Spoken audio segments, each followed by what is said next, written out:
kwa mchango wako mzuri. Haya, kuna watu bado wamenyosha mikono wanataka kuchangia, lakini nataka mchangie, ila sitaki mumshauri tena dada yangu Maria, tutamchanganya. Nataka mchangie kwa staili moja, just semeni tu moja kwa moja bila kumkusudia dada yetu Maria. Yani mtu mwenye sukari anatakiwa kufanya nini? Sitaki mconcentrate na dada yangu Maria, just mtu aseme tu mimi nilikuwa nina sukari nimeshusha kwa 1 2 3, nilikuwa na hivi nikafanya 1 2 3 kwa staili hii, huenda hivi itaweza kumsaidia vizuri. Kuna sitaki tu focus na yeye. Okay, ni ukiona hivi huwezi kutoa idea hivi, utabidi ushushe mkono. Bi Khadija, halafu atakuja dada yangu Rehema. Bi Khadija karibu, halafu atakuja Isabella. Bi Khadija karibu. Habari za jioni. Nzuri, habari za kwako? Nilikuwa tunataka kuongea tu kwa ujumla, tukumbushane kwamba mafuta ndiyo tumeambiwa kidogo, lakini kuna mafuta mazuri na mengine yana makemiko.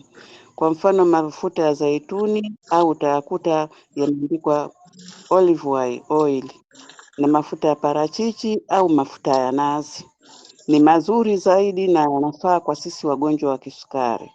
Na kitu kingine nimesikia wenzangu wamesema kuhusu kuna aliyesema apunguze wanga, kuna aliyesema, lakini mimi nilikuwa nasema wanga watu wengi wanajua kwamba labda ni mahindi, sijui mhogo, sijui ngano, lakini hata ndizi kwa kuanzia ni vizuri akaache hivyo vitu, ili kwa sababu zile mboga protini vyote vina wanga wa asili kidogo.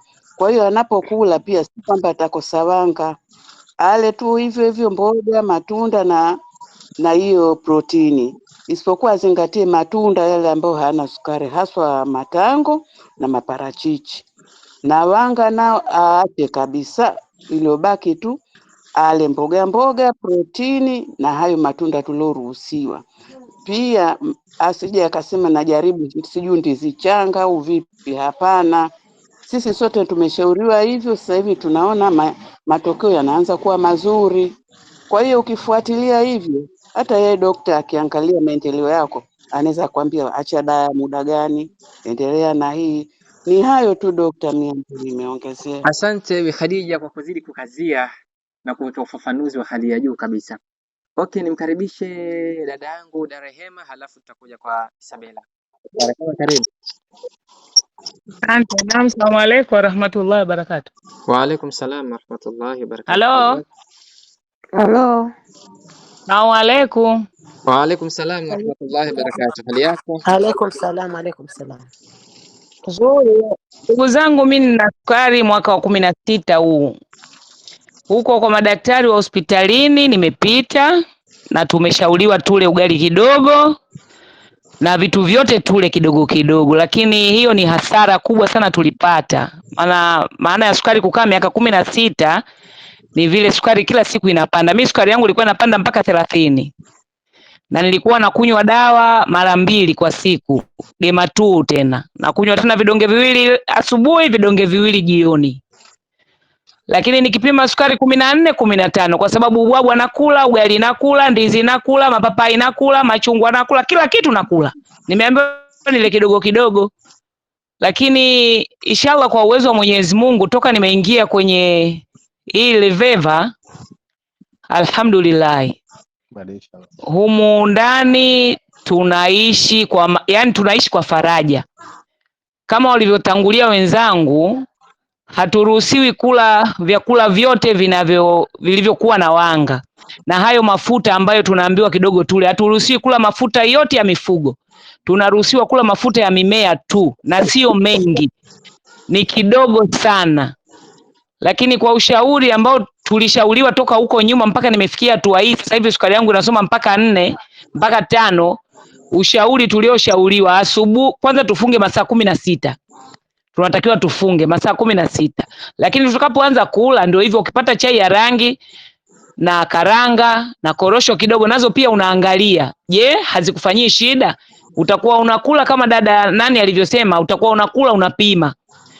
Leo nimekula karanga kwa sababu ndo kwanza unaanza. Nimekula karanga. Nikipima sukari yangu kesho ikoje? Kesho utaendelea kula karanga. Ukipima sukari iko juu, basi itabidi uache karanga utafute kitu kingine cha kula asubuhi. Vinginevyo ndio hiyo, chemshe supu aidha ya samaki au ya kuku. Kama uwezo unao. Kama uwezo una, chemsha hata mboga. Chukua majani ya mchicha wako mafungu hata 4, chemsha, pakia vizuri na kitunguu, shughuli imekwisha. Maisha yanaendelea. Ikifika hiyo saa 10, 11 huko 12, ukila parachichi lako na tango, cabbage salad yako hiyo, nyanya, kitunguu, kama nyanya nazo hazikuzuru. Lakini kama una gesi tumboni, nyanya nazo sio nzuri. Kitunguu chako, hoho yako, karoti usile. Matokeo utayaona inshallah.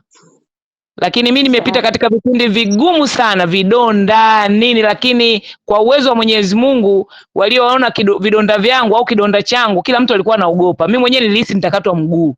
Lakini kupitia hili group na huyu daktari tuliye naye, Mwenyezi Mungu atamlipa inshallah. Mimi nimepona kidonda, sasa hizi ukucha unaanza kuota, maana ilikuwa kidole gumba, kilioza, kilitoa na rangi kabisa, mara kijani, mara nyeusi. Lakini humu ndani kuna binadamu na waungwana kwenye hili grupu. Huyu anashauri hili, huyu anashauri hili. Daktari kama hivi ukisema anakupeleka kwa wenzio. Jamani, hebu msaidie aliyepitia, aliyefanya hivi, kama huyo dada yetu Maria. Kama hivi unavyoona watu wanavyokushauri, wanavyomwambia. Japo tumeambiwa tusikulenge sana, lakini mimi nakuonea huruma. Kwa sababu hospitali kuna madaktari tofauti Madaktari wa hospitali ni kwa ajili ya dawa. Huyu daktari tulikuwa naye ni kwa sababu ya lishe. Na afya yetu tunategemea sana lishe kulikoni dawa. Ila kwa sababu wale kule sauti zao ziko juu sana kulikoni hawa. Hawa tunawasikia kama hivi, kibahati mbaya umeingia mtandaoni ukimfumania alhamdulillah. Lakini kule tunakopata elimu kubwa ambayo imepazwa sauti. Kule ndo tunakoumia. Kuna watu humu walikuwa wanachoma mpaka insulin. Lakini saizi wameacha. Mimi nilikuwa nakunywa dawa, saizi nimeacha. Nilikuwa na shida ya moyo. Mirija yangu miwili ya kupeleka damu kwenye moyo ilikuwa inasimamisha damu, inapita kwa vifungu. Mwisho wa siku damu inaganda. Nilikuwa na pressure tena ya juu mpaka nimepata stroke. Na hiyo sukari, na hiyo vidonda vya tumbo. Lakini nikikwambia sasa hivi simezi dawa ya pressure wala ya kuyeyusha damu wala ya vidonda vya tumbo wala simezi dawa yoyote. Nimeacha. Kwanza vyakula vyenyewe vimeshakuwa tiba kwangu. Na chakula chako utakachokula kama ni hizo saladi, usikose bamia. Bamia tunakula bichi. Unakatakata vipande vyako vya bamia kwenye saladi yako au mwenye matunda yako, matango na maparachichi, unakula vizuri kabisa na hutokosa nguvu, hutopepesuka wala hutoyumba. Japo kuna wengine wanasema ukiacha kula vyakula hivyo utakosa nguvu. Ni kweli sisi tulikuwa tunakosa nguvu wakati tunameza dawa. Tulikuwa tunakula milo 4, 5 tena ugali. Nikiweka ugali na mboga ninaipenda nakula vizuri sana, lakini mwisho wa siku naanguka. Sina nguvu. Kwamba nimekosa kula masaa 2 tu nimepitisha. Lakini sasa hizi masaa 16 nakaa na njaa na niko strong kabisa. Nafanya shughuli zangu kama kawaida mpaka familia yangu inanishangaa. Kwa hiyo naamini na sisi humu ndani tukiwa na imani tutapona. Tumwamini Dr. Masudi, tunapona wote humu ndani. Mimi hali yangu haikuwa hivi. Ni hayo tu. Sasa dada. Halo. Kama sasa hivi hapa wameniandalia uji. Ndio. Wameniandalia na ndizi na cabbage. Kwa hiyo yani hapo kula cabbage tu, usile ndizi wala usinywe uji. Ndizi zinawanga, uji unawanga, usipate mtu akakuonea huruma. Sawa hapo unatakiwa ujionee huruma wewe mwenyewe da Maria. Usipate mtu akuonee huruma. Watu wakikuonea huruma hutoboi. Unatakiwa ujionee huruma wewe mwenyewe. Si umesikia humu kila mtu anasema ugali hapana, sijui ndizi hapana, sijui nini hapana. Ni kweli hapana. Tumekula jamani. Mimi umri wangu kama wako miaka 52. Nimekula sukari miaka 16, miaka 16 yote nimekula. Sina hata mwaka mmoja niliacha.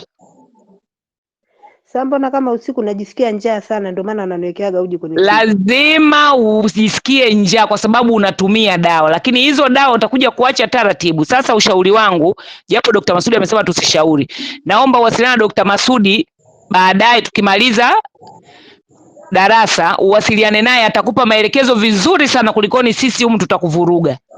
Umenielewa eh? Sawa sawa. Utapona Damaria, kuwa na imani. Mimi yani nilikuwa na hali ngumu, Dr. Masudi mwenyewe anajua, na wana grupu Sawa. ambao tulianza nao huko wanajua, lakini mimi mwenzako nikishinda na njaa ndo napata amani, napata nguvu hatari kulikoni nikila. Yani nikishinda na njaa nitafanya shughuli zangu, nitafua, nitaenda shamba, nitafanya nini, yani vizuri kabisa nikishinda na njaa. Na nikija kupima sukari yangu 5, 3, 4, yani hivyo. Nikila mimi nashinda nalala, Sasa nimechoka hatari. Kwa hiyo na wewe naamini utakaa sawa. Mimi nimeacha dawa zote dadangu, sinywe hata dawa moja. Na nilikuwa nakunywa dawa mimi chakula. Vidonge vyangu mimi 15 kila mwezi mimi lazima nikapime figo. Na meza vidonge 15. Fikiria pressure, moyo, sukari, vidonda vya tumbo, vidonge vingapi na meza, na nina shida ya mifupa, vidonge vingapi na meza. Lakini saa hizi nina amani, yani niko vizuri kabisa, watu wananishangaa. Nikitembea baba, umenenepa Rehema, naambia kabisa. Parachichi hilo kazi yake. Saa hizi nimekula parachichi moja tu nalalia. Maana maparachichi sasa hivi kwetu wamekuwa bei kubwa. Parachichi moja 3000. Kwa hiyo parachichi langu moja tu nimekula hapa nalala. Wala hata sina njaa. Nimekunywa na maji yangu ya uvuguvugu nimemaliza. Tutaonana kesho saa 5. Inshallah kwa uwezo wa Mungu kama atatuamsha salama. Amina. Basi ndio hivyo dada yangu. Asante sana dokta. Asante dadangu Rehema, naona umemaliza kila kitu, lakini Isabela aliyenyoosha mkono mzamani, nimpe naye nafasi. Karibu.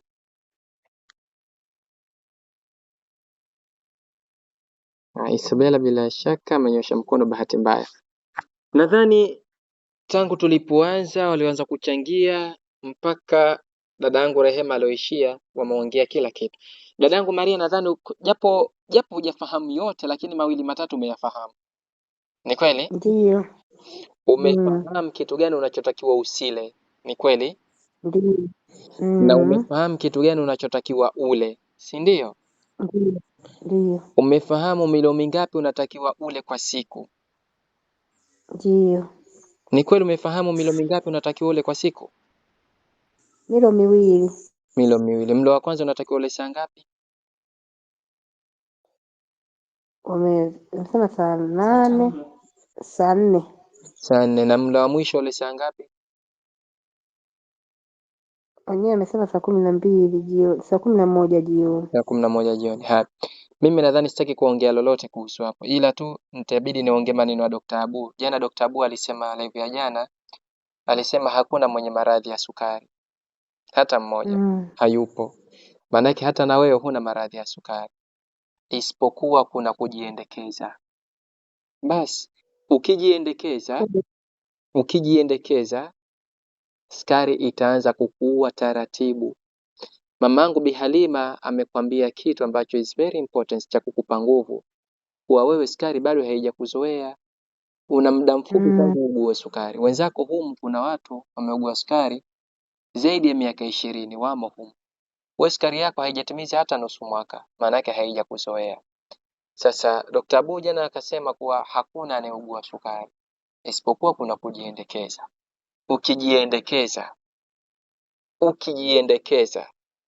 Ukiendelea kujiendekeza kama unavyojiendekeza, basi sukari itaanza kuchukua kiungo chako kimoja badala ya chingine. At the end itamaliza roho yako. Mwenyezi Mungu akulinde na hayo yote. Lakini ukiamini kuwa hauna sukari na ukachukua hatua, basi mwezi wa 4 uko mbali, kwa sababu sukari bado haijakuathiri kitu chochote. Hiyo kuwa sukari inapanda mpaka 28, inashuka mpaka 1, unapelekwa hospitali, ni hayo maneno kuwa unajiendekeza. Unajiendekeza wewe na waliokuzunguka pia wanakuendekeza. Kwa maana hiyo ukiendelea kujiendekeza na ukakubali waliokuzunguka wakuendekeze wewe, maana yake mafikio yako, hatima yako itakuwa sio nzuri. Kwa maana hiyo amka kutoka usingizi mzito uliokuwepo. Amka. Mahindi ukiroweka unajiua, sasa hivi ukilalia ndizi unajiua, ukiamkia uji unajiua. Vyakula vyote nadhani ulivyoambiwa usile, na kila mmoja maelezo yake kutoka wa kwanza mpaka wa mwisho. Maelezo yao ndo hayo hayo. Maana sasa unatakiwa take action hivi sasa hivi, uchukue hatua hivi sasa hivi. Usiseme mimi nitachukua hatua kesho. Kama kweli umeelewa, hizo ndizi utaachia wenzako wale. Si umepika na mchicha? Sawa. Si pana na mchicha, pana mboga mboga hapa. Nimepika na cabbage. Basi utakula kebichi lako, kama hazikushiki basi utatafuta na parachichi. Nadhani mimi naye leo tumeongea, lakini kwa mukhtasari. Kwa maana hiyo namba yangu, na ukitaka a lot of information unaweza kupigia simu moja kwa moja hata tukimaliza naye. Nadhani umefahamu dada Sawa. Maria.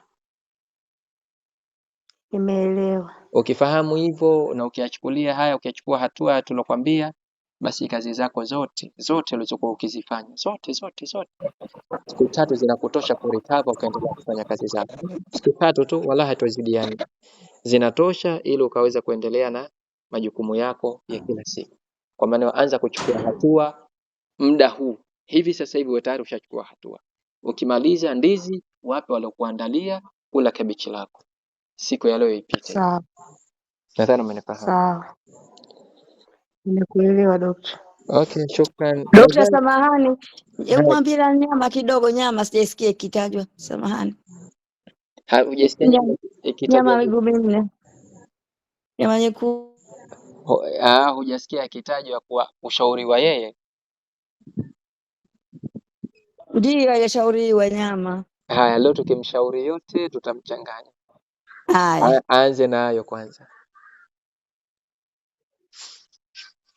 Okay, nadhani kwa dada yetu Maria na kwa wale wageni wote wale waliofanikiwa kuhudhuria leo, somo la leo limekuwa somo zuri kwao.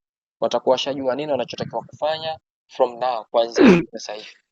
Kwa maana hiyo, ukitaka mabadiliko usisubiri kesho, anza sasa hivi. Kama ushaika dona lako kubwa, ugali wako mkubwa na mboga yako nzuri, ugali weka pembeni, anza na mboga zako. Okay, nikiwa nafasi mwingine kama ana ushauri, ana swali, ana idea, dakika 2.